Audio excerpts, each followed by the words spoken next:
Hello everyone, welcome all of you. आज हम करने वाले हैं चैप्टर नंबर 2। हमारा ज्योग्राफी की क्लास चल रही है, सभी को पता है। 8 क्लास की ज्योग्राफी हमने स्टार्ट कर रखी है। ये हमारा 2nd चैप्टर है 8 क्लास की ज्योग्राफी का, और इसमें हम करने वाले हैं भूमि, मृदा, प्राकृतिक वनस्पति और वन्य जीवन के बारे में। वन्य जीवन संरक्षण, उन संसाधन, इन सभी के बारे में पढ़ेंगे। ऊपर का जो है ये एक स्टोरी दी गई है 2 अलग अलग क्षेत्रों की, तो ये इनमें से कुछ पूछा नहीं जाएगा। इसमें सिर्फ बताया है कि जो अलग अलग क्षेत्र है, वहाँ की भूमि, वहाँ की मृदा, वहाँ का मौसम किस तरह से एक दूसरे से भिन्न है, लोगों की जीवन शैली किस तरह से एक दूसरे से अलग है। अब हमारा ये देखिए साइड में, ये थोड़ा इंपॉर्टेंट है। विश्व की केवल 90% जनसंख्या क्या है, भूमि क्षेत्र के 30% भाग पर ही रहती है। जो 90% जनसंख्या वो केवल 30% भाग पर रहती है। बाकी के 70% पे क्या है, भूमि पर या तो विरल जनसंख्या, यानी कि कोई कोई घर है, या तो विरल जनसंख्या, या फिर कोई रहता ही नहीं, निर्जन है। ये देखिए सिर्फ 30% भूमि पर ही लोग रहते हैं। ये है भूमि के बारे में ही पढ़ेंगे हम, इसमें डिटेल से जानेंगे। सभी महत्वपूर्ण प्राकृतिक संसाधनों में भूमि भी शामिल है। भूपृष्ठ के कुल क्षेत्रफल का लगभग 30% भाग भूमि है। यही नहीं, इस थोड़े से प्रतिशत के भी सभी भाग आवास योग्य नहीं है, यानी कि 30% में भी सभी रहने के लायक नहीं है। मुख्यतः भूमि और जलवायु के भिन्न भिन्न लक्षणों के कारण विश्व के विभिन्न भागों में जनसंख्या का वितरण असमान पाया जाता है। ऊबड़ खाबड़ स्थलाकृतियां हैं, पर्वतों के तीव्र ढाल हैं, जलांतरांत क्या है, संभावित निम्न क्षेत्र हैं, मरुस्थल हैं, और सघन वन क्षेत्र भी हैं। सामान्यतः विरल एवं निर्जन है। उर्वर मैदानों और नदी घाटियों में कृषि के लिए उपयुक्त भूमि भी उपलब्ध है, इसलिए वे स्थान विश्व के सबसे सघन बसे हुए, यानी कि पर्वतीय ढलान हो गए, जहाँ पर क्या है अलग अलग ऊबड़ खाबड़ स्थलाकृतियां हैं, वहां पर लोग कम रहते हैं। और जो क्या मैदानी भाग हो गई, नदी के आसपास मैदानी भाग, घाटियां, इन सब में कृषि के लिए अच्छी भूमि है, जहाँ पर लोग ज्यादातर वहीं पर रहते हैं। लोग क्या है, वहां पर लोग कहते हैं ना, सघन जनसंख्या पाई जाती है इस तरह से, क्योंकि कृषि करने के लिए वहां पर अच्छी खासी भूमि है, मिट्टी अच्छी है। भूमि का उपयोग देखिए, भूमि का उपयोग विभिन्न कार्यों के लिए किया जाता है, जैसे कि कृषि के लिए, वानिकी, खनन, सड़कें, उद्योगों की स्थापना के लिए। साधारणतः इसे भूमि उपयोग कहते हैं। किस चीज के लिए हम उसको यूज कर रहे हैं। क्या आप माम्बा और पीटर के परिवार की भूमि उपयोग के विभिन्न तरीकों की सूची बना, ये ऊपर की स्टोरी के बारे में पूछ रहा है। भूमि का उपयोग किस लिए, भौतिक कारकों द्वारा निर्धारित किया जाता है, जैसे कि स्थलाकृतियां, मृदा, जलवायु, खनिज और जल की उपलब्धता। मानवीय कारक जैसे कि जनसंख्या, प्रौद्योगिकी भी भूमि उपयोग प्रतिरूप के महत्वपूर्ण निर्धारक हैं। स्वामित्व के आधार पर भूमि को निजी भूमि और सामुदायिक भूमि में बांटा जा सकता है। जैसे कि निजी भूमि व्यक्तियों के स्वामित्व में होती है, जबकि सामुदायिक भूमि समुदाय के स्वामित्व में होती है। सामान्यतः रूप से इसका उपयोग समुदाय से संबंधित व्यक्तियों के लिए किया जाता है, यानी कि सभी व्यक्तियों के लिए मिलजुल करके इसका उपयोग किया जाता है। जैसे कि चारा, फलों, नट और औषधीय बूटियों को एकत्रित करना, इस सामुदायिक भूमि को साझा संपत्ति संसाधन भी कहते हैं। ये आप याद रखना, सामुदायिक पूरे समाज की जिसमें भलाई होती है, एक समुदाय की। इस तरह से जनसंख्या और उसकी मांग सदैव क्या है, बढ़ती रहती है, लेकिन भूमि की उपलब्धता सीमित है। भूमि तो जितनी परसेंट है ना उतनी ही रहेगी, लेकिन क्या है, लोगों की मांग है, लोगों की सोच क्या है, दिमाग आगे आगे बढ़ता है कि हम ये यूज करेंगे, इससे भूमि का इस तरह से इस्तेमाल करेंगे। इस तरह से स्थान के अनुसार भूमि की गुणवत्ता में अंतर होता है। लोगों ने सामुदायिक भूमि पर व्यापारिक क्षेत्र बनाने, नगरीय क्षेत्रों में घर बनाने और ग्रामीण क्षेत्रों में कृषि योग्य भूमि का विस्तार करने के लिए अनाधिकृत हस्तक्षेप करना शुरू कर दिया है। आज भूमि का उपयोग किस तरह से कर रहे हैं। भूमि उपयोग में प्रतिरूप में व्यापक परिवर्तन हमारे समाज में सांस्कृतिक परिवर्तनों को दर्शाते हैं। वर्तमान में कृषि और निर्माण संबंधित गतिविधियों के प्रसार के कारण निम्नीकरण, भूस्खलन, मृदा अपरदन, मरुस्थलीकरण पर्यावरण के लिए जो है खतरा बन गई, यानी कि हम भूमि का दिन बर दिन उपयोग जो है करते जा रहे हैं, बढ़ता जा रहा है यूज उसका, तो क्या हो रहा है, इस वजह से कई जो है संकट भी आ रहे हैं, जैसे कि भूस्खलन हो गया, मृदा अपरदन हो गई, मरुस्थलीकरण हो गया, ये सभी संकट भी हमारे सामने आ गए हैं। ये आपके सामने कुछ अवस्थाएं दी गई है भूमि के उपयोग की। देखिए भूमि के उपयोग के रूप में जो है उसका यूज देखिए आप। सबसे पहले यहाँ सबसे पहला चित्र आप देखिए, हरा भरा कच्चे घर होते थे, छोटे छोटे घरों में लोग जीवन जी लेते थे। पशुओं के लिए एक अलग से घर बना दिया और एक अपने लिए अलग से बना दिया। छोटी छोटी आवश्यकताएं होती थी और कृषि के लिए खेती ज्यादा होती थी। उसके बाद घर कच्चे थे, फिर पक्के घर होने लगे। इसमें देखिए आप सेकंड में, फिर जो वाहन हो गए, ट्रैक्टर वगैरह ले लिए। पहले हल से खेती करते थे, उसके बाद ट्रैक्टर वगैरह से करने लगे। उसके बाद गाँव को शहरों में चेंज कर दिया। ये देखिए पक्की सड़कें हो गई, बहुत ही कम ये देखिए छोटा सा ग्राउंड है, बाकी सब क्या है, यहाँ पर पक्की सड़कें हैं, कहीं पर भी कोई भी पेड़ नहीं है। इस तरह से आगे चल करके क्या हो गया, कहीं रेल की पटरियां बन गई, कहीं सड़कें बन गई, कहीं हवाई मार्ग बन गए। इस तरह से क्या हो गया, बढ़ते बढ़ते क्या हो गया, खेती करने के लिए भूमि कहीं बची ही नहीं। इसी वजह से क्या हो गया, आजकल जो भूस्खलन हो गए और ये मृदा अपरदन हो गई, इस जैसी समस्याएं किस लिए आ रही हैं, क्योंकि हमने पेड़ों को कहीं छोड़ा ही नहीं। हरी भरी कृषि करने के लिए खेती नहीं बची, सभी जगह क्या हो गया, पक्के घर बना दिए, पक्की सड़कें बना दी। इस तरह से भूमि संसाधन का संरक्षण, भूमि संसाधनों का संरक्षण, बढ़ती जनसंख्या और इसकी बढ़ती मांग के कारण वन भूमि और कृषि योग्य भूमि का बड़े पैमाने पर विनाश हुआ है। इससे इसे प्राकृतिक संसाधन के समाप्त होने का डर पैदा हो गया। इसलिए विनाश की वर्तमान दर को अवश्य ही रोकना चाहिए। वन रोपण करें, भूमि उद्धार, रासायनिक कीटनाशकों और उर्वरकों का विनियमित उपयोग करें, अतिचारण पर रोक आदि को भूमि संरक्षण के लिए प्रयुक्त कुछ सामान्य तरीके हैं। ये सामान्य तरीके बताए हैं कि भूमि का अपरदन जो हो रहा है, जो उनका संरक्षण किस तरह से किया जाए। ज़्यादा से ज़्यादा पेड़ लगाएं, सबसे उचित उपयोग है ये। पृथ्वी के मृदा के बारे में देखिए आप, पृथ्वी के पृष्ठ पर दानेदार कणों के आवरण की पतली परत मृदा कहलाती है। यह भूमि की निकटता से जुड़ी हुई है, स्थल रूप मृदा के प्रकार को निर्धारित करते हैं। मृदा का निर्माण चट्टानों से प्राप्त खनिजों और जैव पदार्थों से होता है। ये देखिए आप, नीचे दिया होगा, ये आप एक बार देख लेना, ये चित्र देख लीजिए, इसको समझ लेना आप। ये जो मृदा की जो परत है ना, उसके बारे में दिया है। सबसे ऊपर क्या है, ह्यूमस और वनस्पति के साथ ऊपरी मृदा, उसके नीचे होगी बालू, गाद और क्ले के साथ उपमृदा, फिर उससे नीचे हो गई अपक्षित चट्टानी पदार्थ, और सबसे नीचे क्या है, जनक चट्टाने। ये है इसकी स्थिति। अपक्षय का अर्थ क्या होता है, अपक्षय के बारे में आप आगे जानेंगे जो डिटेल में, पहले यहाँ पर सिर्फ इसके बारे में बताया है। तापमान परिवर्तन, तुषार क्रिया और पौधों, प्राणियों और मनुष्य के क्रियाकलाप द्वारा अनावृत शैलों का टूटना और क्षय होना, यानी कि वे टूटकर जो बिखर जाती हैं उनका क्षय होता है, उसको क्या कहते हैं हम, अपक्षय होना या चट्टानों का अपक्षय होना। ये भूस्खलन है। भूस्खलन के बारे में हमें पढ़ लेते हैं पहले, भूस्खलन किस तरह से होता है। यहाँ पर एक चित्र भी दिया गया है भूस्खलन का, और सभी को पता भी है भूस्खलन किस प्रकार से होता है। भूस्खलन को सामान्य रूप से सैल, मलबा या ढाल से गिरने वाली मिट्टी के वृहत संचलन के रूप में परिभाषित किया जाता है। वे प्राय भूकंप, बाढ़ और ज्वालामुखी के साथ घटित होते हैं। लंबे समय तक भारी वर्षा होने से भूस्खलन होता है। यह नदी के प्रवाह को कुछ समय के लिए अवरुद्ध कर देता है। नदी अवरुद्धता के अचानक फूट पड़ने से निचली घाटियों के आवासों में विध्वंस आ जाता है। पहाड़ी के भूभाग भूस्खलन एक मुख्य और विस्तृत रूप से फैली प्राकृतिक आपदा है, जो कि प्राय जीवन और संपत्ति को आघात पहुंचाती है और चिंता का एक मुख्य विषय है।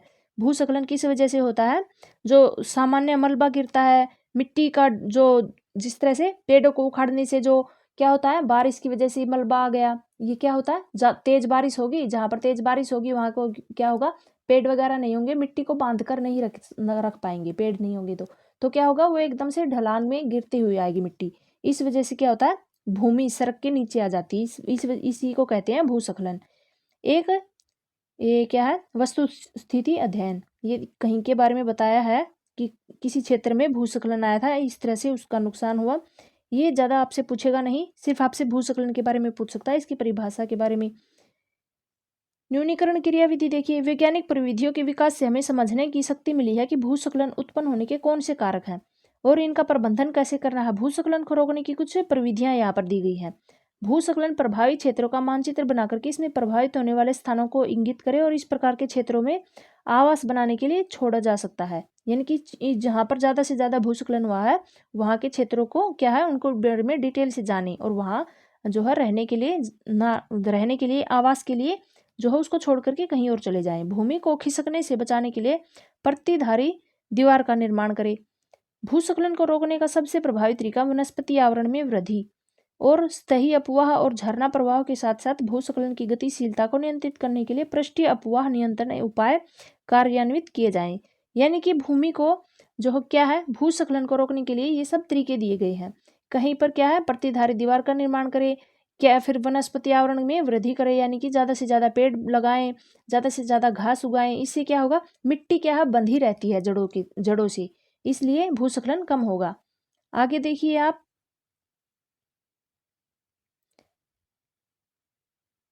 ये मृदा है, मृदा के क्या दिए गए हैं, कारक, मृदा को प्रभावित करने वाले कारक यहाँ पर दिए गए हैं। मृदा के निर्माण को प्रभावित करने वाले, पहला है जनक, सेल, रंग गठन, रासायनिक गुणधर्म, खनिज, ये सभी उच्चावच, तुंगता और ढाल मृदा के संचय को निर्धारित करते हैं। जलवायु, तापमान, वर्षा, अपक्षय, हुमस निर्माण, ये सभी भी क्या करते हैं, मृदा को प्रभावित करते हैं। वनस्पति, प्राणीजात, सूक्ष्म जीव हुमस निर्माण की दर को प्रभावित करते हैं। और उस समय क्या है, मृदा परिच्छेदिका की मोटाई को निश्चित करता है, यानी कि मृदा का कितना अपक्षय हुआ है, कितनी मोटाई बची है उसमें। आगे देखिए, अपक्षय की प्रक्रिया आपने ऊपर पढ़ा था ना, अपक्षय क्या है, चट्टानों का टूटना, उनका क्षय होना, उनके माध्यम से बनती है। खनिजों और जैव पदार्थों का सही मिश्रण मृदा को उपजाऊ बनाता है, खनिजों का अच्छे से यूज करना। अगला होगा भारत में जलोढ़ क्या है, यहाँ काली मिट्टी, लाल मिट्टी, लैटेराइट, मरुस्थलीय और पर्वतीय सभी प्रकार की मृदाएं हो सकती हैं। विभिन्न प्रकार की मृदाओं की एक एक मुट्ठी एकत्रित कीजिए और निरीक्षण कीजिए कि ये दूसरे से किस प्रकार से, यानी कि प्रभाव एक दूसरे से अलग अलग हैं। सभी तरह की मिट्टी भारत में पाई जाती है, काली, लाल, लैटेराइट, मरुस्थलीय और पर्वतीय मिट्टी। मृदा के निर्माण को प्रभावित करने वाले कारक हमने ऊपर पढ़ा, ये है मृदा निर्माण के कारक। मृदा के निर्माण में मुख्य कारक जनक, सेल का स्वरूप और जलवायविक कारक है। मृदा निर्माण के अन्य कारक क्या है, स्थलाकृतिक, जैव पदार्थों की भूमिका, मृदा निर्माण के संगठन में लगा समय लगता है और अलग अलग स्थानों में ये भिन्न भिन्न है। मृदा का निम्नीकरण और संरक्षण के उपाय, मृदा के संरक्षण के उपाय देखिए, सबसे पहले है मृदा अपर्दन और क्षीणता। मृदा संसाधन के लिए दो मुख्य खतरे हैं, मानवीय और प्राकृतिक दोनों ही कारकों में मृदा का निम्नीकरण हो सकता है। और मृदा के निम्नीकरण में सहायक कारक वनोन्मूलन, यानी कि पेड़ों के काटना, अतिचारण, रासायनिक उर्वरक और कीटनाशकों का अत्यधिक उपयोग, वर्षा दोहन, भूस्खलन और बाढ़ है। मृदा संरक्षण की कुछ विधियां हैं जो कि किस प्रकार है, एक मल्च बनाना। मल्च बनाने की प्रक्रिया देखिए आप, यहाँ पर कुछ चित्र भी दिए जाएंगे आपको कि किस प्रकार से हम मृदा को बहने से या फिर मृदा क्या है उसको रोक सकते हैं। पौधों के बीच अनावृत भूमि जैव पदार्थ जैसे प्रवाल से ढक दी जाती है, इससे मृदा की आर्द्रता रुकी रहती है। यहाँ पर वेदिका फार्म दी गई है, ये वेदिका फार्म का चित्र भी दिया गया है। चौड़े समतल सोपान और अथवा वेदिका तीव्र ढालों पर बनाए जाते हैं, ये जहाँ पर पहाड़ी इलाका होता है ना, या फिर मैदानी इलाका ढलान वाला, वहां पर बनाए जाते हैं ताकि सपाट सतह फसल उगाने के लिए उपलब्ध हो जाए और इससे पृष्ठीय प्रवाह और मृदा अपरदन का रोक सकते हैं इसको।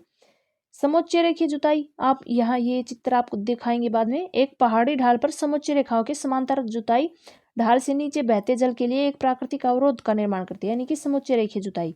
आप इस तरह से क्या कर सकते हैं, ये देखिए वेदिका फॉर्म, ये देखिए ये इस तरह से बनाई गई है। अगर पानी आएगा तो क्या होगा, ये इनके लिए एक बाधा का काम करेगा, जिससे क्या होगा, पानी क्या है, मृदा आपकी खिसक के बह करके नीचे नहीं जाएगी, इससे मृदा का क्या आप रोक सकते हैं। ये समोच्च रेखीय जुताई की गई है, ये देखिए इस तरह से भी आप क्या है मृदा अपरदन को रोक सकते हैं। रक्षक मेखलाएं भी, कतार में पेड़ लगाए आप। तटीय प्रदेशों और शुष्क प्रदेशों में पवन रोकने के लिए वृक्ष कतारों में लगाए जाते हैं ताकि मृदा का आवरण को आप बचाया जा सके। समुच्च रेखीय रोधिकाएं भी, समुच्च रेखीय रोधिकाओं क्या है बनाने के लिए पत्थरों, घास, मृदा का उपयोग किया जाता है। रोधिकाओं के सामने जल एकत्रित करने के लिए खाइयां बनाई जाती है, यानी कि जल को रोकने के लिए नीचे देखिए इस तरह से पहले क्या किया जाता है, एक लाइन में यहाँ पर कृषि के लिए कोई भी जो है फसल बोई जाएगी, फिर यहाँ पर एक गड्ढा खोद दिया जाएगा। क्या होगा, इससे पानी बह के आएगा तो इस यहीं तक रहेगा, वो ये नहीं कि लगातार नीचे बहते जाए और मृदा खिसक के चली जाए। इससे क्या होगा, खाई बनाई जाएगी जिससे क्या मृदा बह के ना जा सके। चट्टान बांध देखिए, यह जल के प्रवाह को कम करने के लिए बनाए जाते हैं। यह नालियों की रक्षा करते हैं और मृदा क्षति को रोकते हैं। बीज की फसल यानी कि वर्षा दोहन से मृदा को सुरक्षित रखने के लिए अलग अलग समय पर भिन्न भिन्न फसलें एकांतर कतारों में उगाई जाती हैं, यानी कि बीज की फसलें उगाना, फसलों के बीच में अलग फसलें उगाना। वर्ष 1975 में मानव उपयोग के लिए जल की खपत कितनी थी, 3850 घन किलोमीटर वर्ष थी, जो वर्ष 2000 में बढ़कर के 6000 घन किलोमीटर प्रति वर्ष से भी अधिक हो गई थी। ये क्या है, 1975 में मानव उपयोग के लिए जल की खपत दिखाई गई है। क्योंकि अगला है हमारा जल, हम जल के बारे में पढ़ेंगे।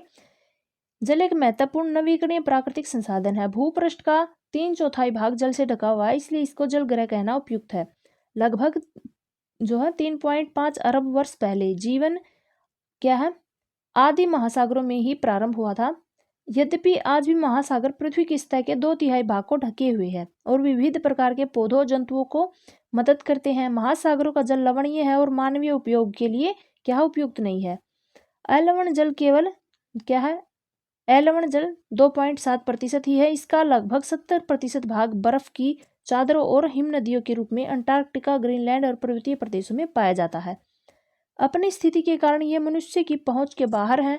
केवल 1% अलवण जल उपलब्ध है और वह मानव उपभोग के लिए उपयुक्त है। यह भौम जल नदियों, झीलों और पृष्ठीय जल के रूप में तथा वायुमंडल में जलवाष्प के रूप में पाया जाता है, सिर्फ 1%। आगे देखिए, इसलिए अलवणीय जल पृथ्वी का सबसे अधिक मूल्यवान पदार्थ है और पृथ्वी पर जल न बढ़ाया जा सकता है और न ही घटाया जा सकता है। इसकी कुल मात्रा स्थिर है। इसकी प्रचुरता और विविधता प्रतीत होती है क्योंकि यह वाष्पीकरण, वर्षण, वाह की प्रक्रिया द्वारा महासागरों, वायु, भूमि और पुनः महासागरों में चक्रण द्वारा निरंतर गतिशील है। यानी कि जल चक्र के बारे में आप सभी ने बचपन में पढ़ा होगा। पिछले 6 चैप्टर में हम पढ़ चुके हैं। 7th में भी जल के बारे में हमने पढ़ा था। तो जल चक्र इसको क्या कहते हैं? जल चक्र कहते हैं। इसी के बारे में मनुष्य जल की बड़ी मात्रा का उपयोग न कर केवल पीने और धुलाई करने में करता है, वरन उत्पादन प्रक्रिया में भी करता है।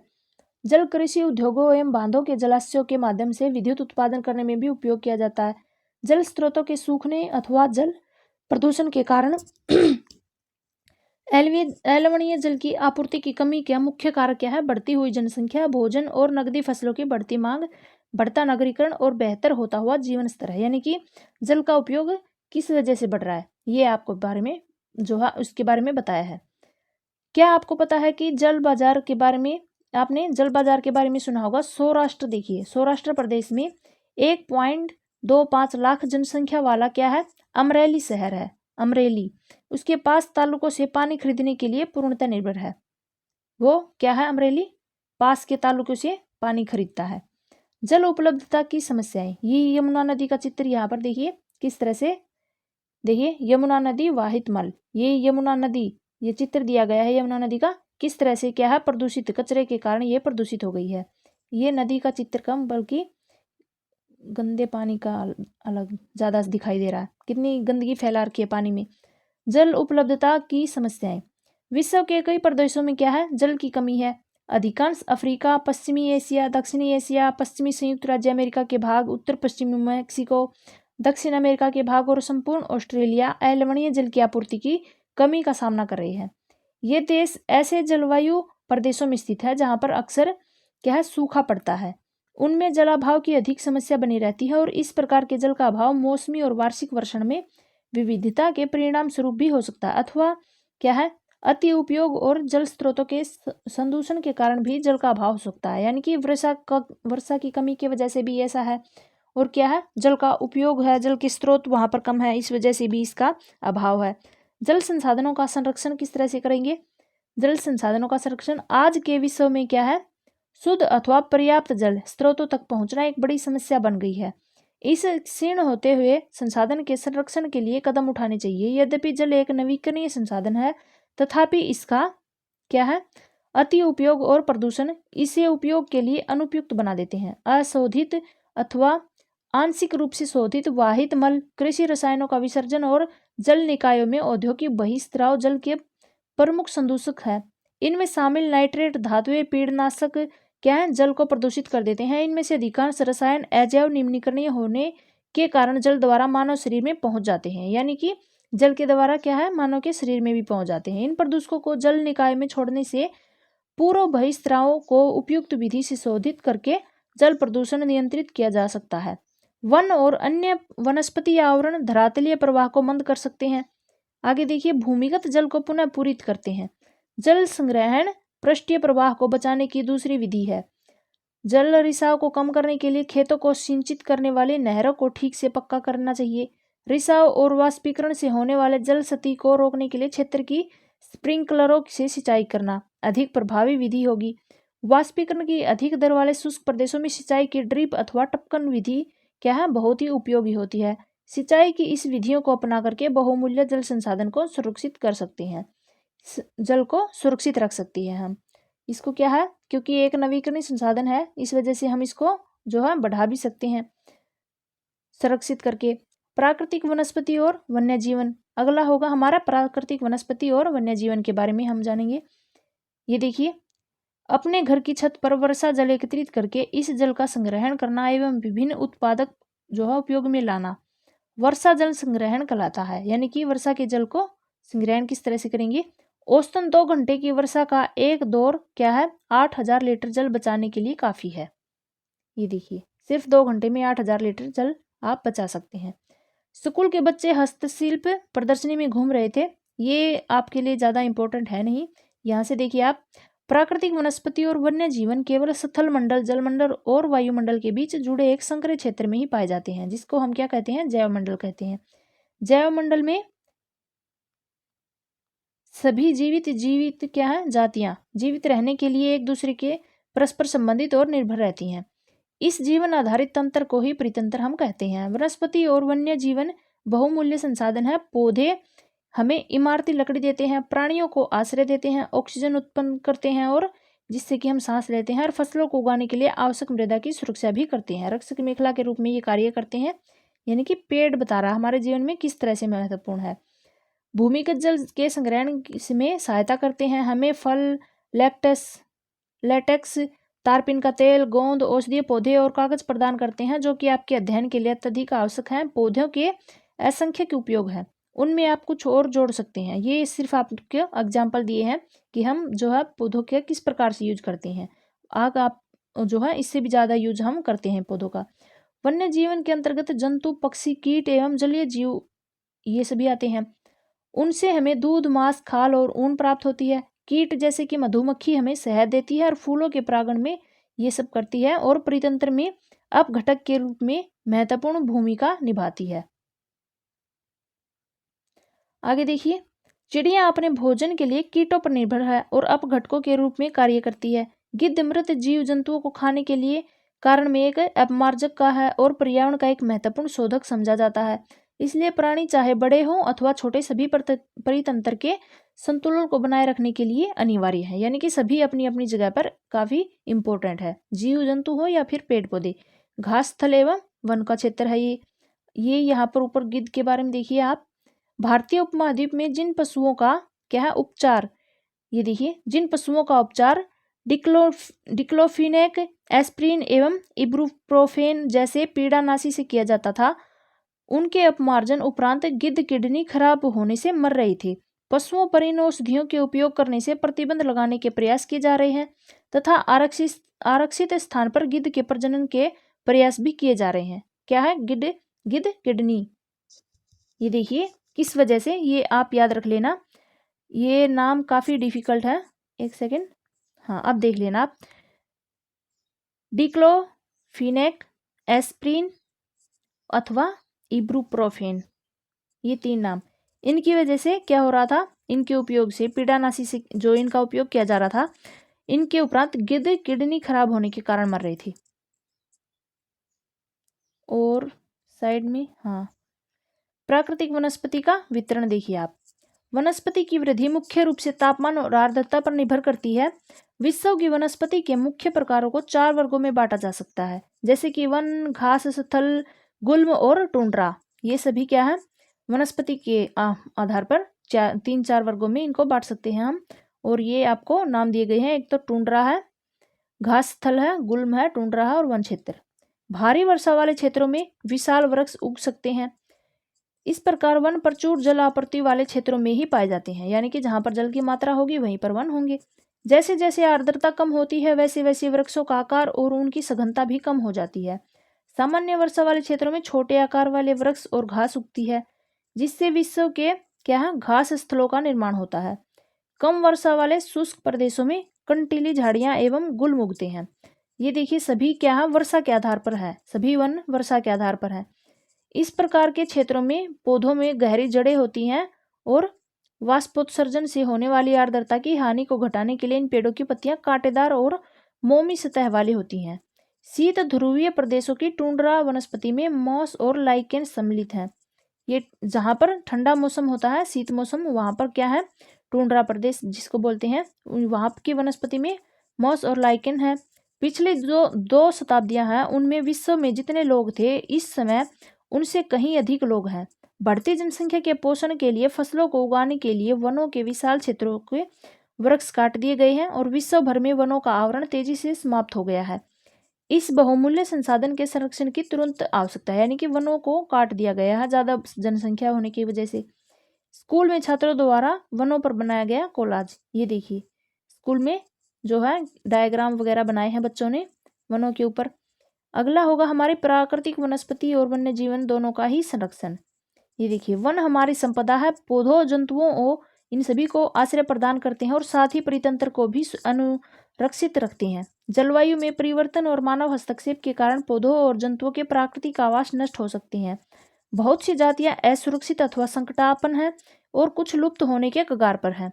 वनोन्मूलन, मृदा अपरदन, निर्माण कार्य और दावानल और भूस्खलन में से कुछ जो है मानव और प्राकृतिक कारक हैं जो कि मिलकर के इन महत्वपूर्ण प्राकृतिक संसाधनों के लुप्त होने की प्रक्रिया को बढ़ावा देते हैं।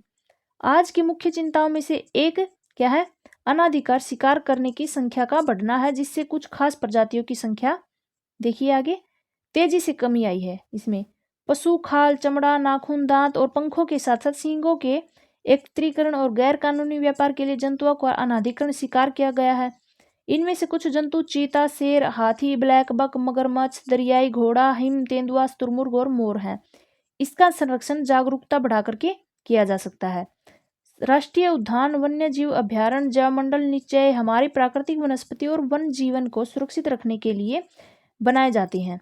संकरी घाटियों, झीलों और आर्द्र भूमि का संरक्षण मूल्यवान संसाधन नष्ट होने से बचाने के लिए आवश्यक है। ये पूरा चैप्टर इस चीज के बारे में है कि जल को किस तरह से क्या है सुरक्षित कर सकते हैं, हम वनों को किस प्रकार से सुरक्षित कर सकते हैं, पशुओं को किस प्रकार से उनका सुरक्षित कर सकते हैं, संरक्षण कर सकते हैं, भूमि को किस तरह से हम सुरक्षित रख सकते हैं।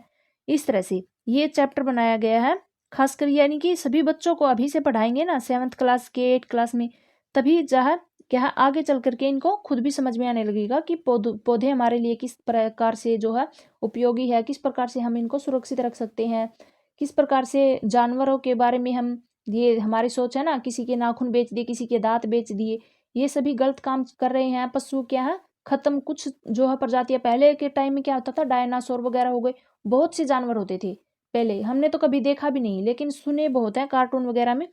क्या है ये सभी आज के टाइम में देखने तक को नहीं मिलते, सिर्फ नाम सुना है इनका, तो होते थे ना तभी तो ये सभी नष्ट हो गए। अभी भी कुछ है जो कि नष्ट होने की कगार पर है। इस तरह से हम इनको सुरक्षित रख सकते हैं। इस चैप्टर से हमें सिर्फ यही सीख मिलती है कि किस प्रकार से हम सभी चीज़ों को सुरक्षित रख सकते हैं हमारे जीवन में, क्यों किस प्रकार से सभी चीज़ें हमारे लिए उपयोगी हैं। जल भी उपयोगी है, मृदा भी, पशु पक्षी भी, और जो है ये वन भी हमारे लिए उपयोगी है। इस प्रकार से यदि प्रजातियों की सापेक्ष संख्या को भंग न किया जाए तो पर्यावरण में संतुलन बना रहता है और विश्व के अनेक भागों में मनुष्य ने अपने क्रियाकलापों से अनेक प्रजातियों के प्राकृतिक आवासों में उथल पुथल कर दी है। अनेक पक्षियों और जीव जंतुओं के अंधाधुंध शिकार के कारण या तो वे विलुप्त हो गए हैं या फिर विलुप्त होने के कगार पर हैं। प्रादेशिक और सामुदायिक स्तर पर जागरूकता क्या है, कार्यक्रमों जैसे सामाजिक वानिकी वन महोत्सव को प्रोत्साहित करना चाहिए और स्कूल के बच्चों को पक्षी देखने, प्राकृतिक कैंपों में जाने के लिए उनको बढ़ावा देना चाहिए ताकि वे विविध जातियों के निवास का अवलोकन कर सके। बहुत से देश पक्षियों और पशुओं को मारने और उनके व्यापार करने के विरुद्ध हैं। भारत में शेर, चीतों, हिरणों, भारतीय सारंग और मोर को मारना अवैध है। एक अंतर्राष्ट्रीय परिपाटी CITES the convention on international trade in endangered species of wild fauna and flora की स्थापना की गई है, जिसने प्राणियों और पक्षियों की अनेक जातियों की सूची तैयार की है। इस सूची में दिए गए सभी पक्षियों और प्राणियों के व्यापार करने पर प्रतिबंध लगाया गया है और पौधों और प्राणियों को सुरक्षण यानी कि प्रत्येक नागरिक का नैतिक कर्तव्य है इन सभी को सुरक्षित रखना।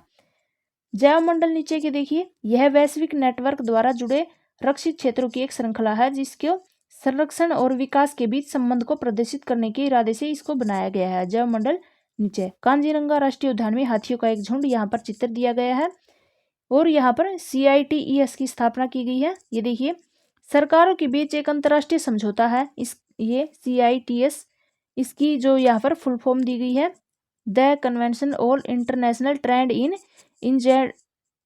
क्या है इंडेंजर्ड, हाँ endangered species of wild fauna and flora. सरकारों के बीच एक अंतर्राष्ट्रीय समझौता है और इसका उद्देश्य यह सुनिश्चित करना है कि वन्य प्राणी एवं पौधों के नमूनों के अंतर्राष्ट्रीय व्यापार से उनके जीवन को कोई खतरा नहीं है। मोटे तौर पर पशुओं की 5,000 जातियां और पौधों की 28,000 जातियां रक्षित की गई हैं। भालू, डॉल्फिन, कैक्टस, प्रवाल, ऑर्किड और एलोक इसके कुछ उदाहरण हैं। यानी कि 5,000 जातियां पशुओं की और पौधों की 28,000 जातियां इसमें सुरक्षित की गई है। ये एक अंतर्राष्ट्रीय समझौता है सरकारों के बीच। ये था हमारा आज का चैप्टर, जिसमें हमने भूमि, मृदा और जल, वायु, इन सभी के बारे में और इनके संरक्षण के बारे में, वन्य जीवन के बारे में, इन सभी के संरक्षण के बारे में हमने ज़्यादातर पढ़ा कि हम किस प्रकार से भूमि को, प्राकृतिक वनस्पति को, वन्य जीवन को किस प्रकार से हम सुरक्षित रख सकते हैं और ये हमारे लिए किस प्रकार से उपयोगी है। वीडियो अच्छी लगी है तो वीडियो को लाइक, चैनल को सब्सक्राइब और वीडियो को शेयर जरूर कर देना, लाइक और कमेंट करना। मिलते हैं कल नेक्स्ट वीडियो में। आई होप आप सभी को वीडियो समझ में आई होगी। एक बार में समझ में ना आए तो दोबारा से देख लेना और साथ में प्रीवियस ईयर के क्वेश्चन भी आप लगाते रहना। सभी को एग्जाम के लिए गुड लक। आपका दिन शुभ हो। Bye bye.